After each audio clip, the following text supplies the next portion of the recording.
বাংলাদেশের পোস্টার বয় সাকিব আল হাসানের ব্যস্ততার যেন শেষ নেই। ফ্রাঞ্চাইজি লিগগুলোতে সমান তালে খেলছেন এই বিশ্বসেরা অলরাউন্ডার। কানাডায় অনুষ্ঠিত সুপার 60 টুর্নামেন্ট শেষ করেই সাকিব নাম লিখিয়েছেন একসঙ্গে 3টি নতুন লিগে: আবুধাবি টি10, যুক্তরাষ্ট্রের গ্লোবাল লিগ ও ভারতের নতুন আয়োজিত ইন্ডিয়ান হ্যাভেন লিগে।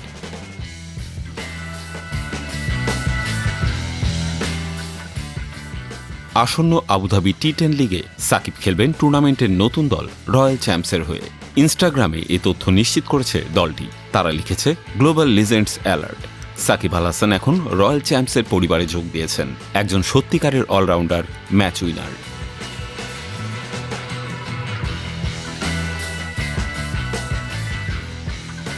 রয়্যাল চ্যাম্পস দলে সাকিবের সতীর্থ হিসেবে থাকবেন ইংল্যান্ডের জেসন রয়, শ্রীলঙ্কার অ্যাঞ্জেলো ম্যাথিউস। দলের প্রধান কোচের দায়িত্বে থাকবেন বাংলাদেশের সাবেক বোলিং কোচ এবং ক্যারিবীয় কিংবদন্তি বোলার কর্টনি ওয়ালস।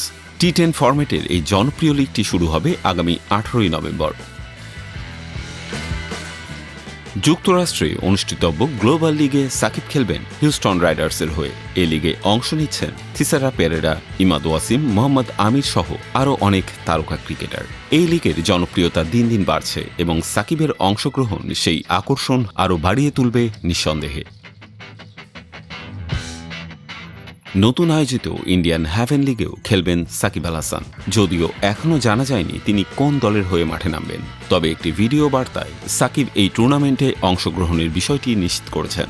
কাশ্মীরের শ্রীনগরে বক্সি স্টেডিয়ামে টুর্নামেন্টটি শুরু হবে 25 অক্টোবর, চলবে 8 নভেম্বর পর্যন্ত।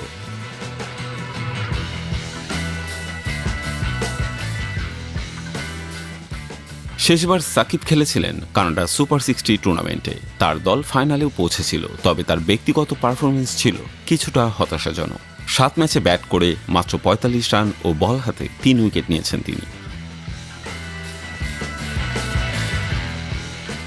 টানা ফ্রাঞ্চাইজি লিগে খেলার মাধ্যমে সাকিব আল হাসান তার আন্তর্জাতিক অভিজ্ঞতা ও দক্ষতা ছড়িয়ে দিচ্ছেন বিশ্বের নানা প্রান্তে। সময় মতো নিজের ছন্দ ফিরে পেলে এই 3 লিগেই তিনি হয়ে উঠতে পারেন বড় ফ্যাক্টর। বিশ্বজুড়ে ছড়িয়ে থাকা তার ভক্তদের জন্য এ এক দারুণ খবর।